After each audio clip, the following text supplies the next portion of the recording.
একটা বড় সমস্যা, তাদের সমস্যা প্রায় 3.5 লাখ রাজ শিল্পী আছেন নদিয়া দক্ষিণের। এই প্রেক্ষাপটে সেই জায়গায় দাঁড়িয়ে রাজ শিল্পের জন্য একটি কথা বলেনি, একটি কাজও করেনি বিধায়ক সাংসদ জগন্নাথ সরকার এবং বিজেপি।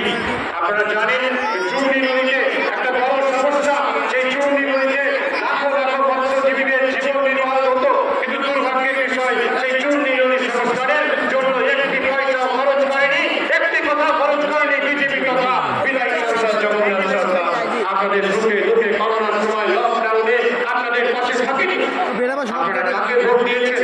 নদিয়ার এই পবিত্র ভূমি, বীরনগরের পবিত্র ভূমি, পশ্চিমবঙ্গের দ্বিতীয় পুরনো এই পৌরসভার সাধারণ মানুষ আপনারা বিবেক সম্পন্ন, আপনারা মননশীল, আপনারা সিদ্ধান্ত নেবেন। যারা ভোট আসছে একাধিক মিথ্যে প্রতিশ্রুতি দেয়, যারা ধর্মের নামে দালালি করে, যারা হিন্দু মুসলমানে ভাগ করে, যারা মতুয়া বিরোধী বিয়ের মাধ্যমে মতুয়া হিন্দু শরণার্থীদের নাগরিকত্ব কেড়ে নিয়ে বাংলাদেশের মাটিতে দীর্ঘকাল ধরে আমাদের দেশকে চক্রান্ত করে, যারা রাজবংশী বিরোধী, যারা আদিবাসী ভাইয়ের পা ভেঙে ফেলে নেয় তাকে তাদের চেষ্টা করে, যারা এই সমাজের প্রত্যেকটা মুসলিম বিরোধী, যারা প্রকৃত অর্থে বাঙালি হিন্দু বিদ্বেষী, সেই বিজেপি জগন্নাথ সরকারকে একটিরও ভোট নয়, no vote to Jagannath Sarkar, no vote to BJP, no vote to BJP.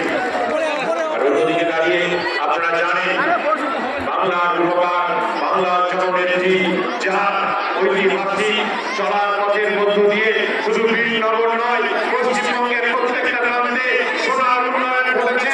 মমতাময়ী Mamata Banerjee তার একাধিক প্রকল্প, প্রায় 78টি জনমুখী প্রকল্প আপনারা মায়েরা বোনেরা উপস্থিত আছেন। আপনারা বলুন লক্ষ্মীর ভান্ডারের সুবিধা পান কি পান না?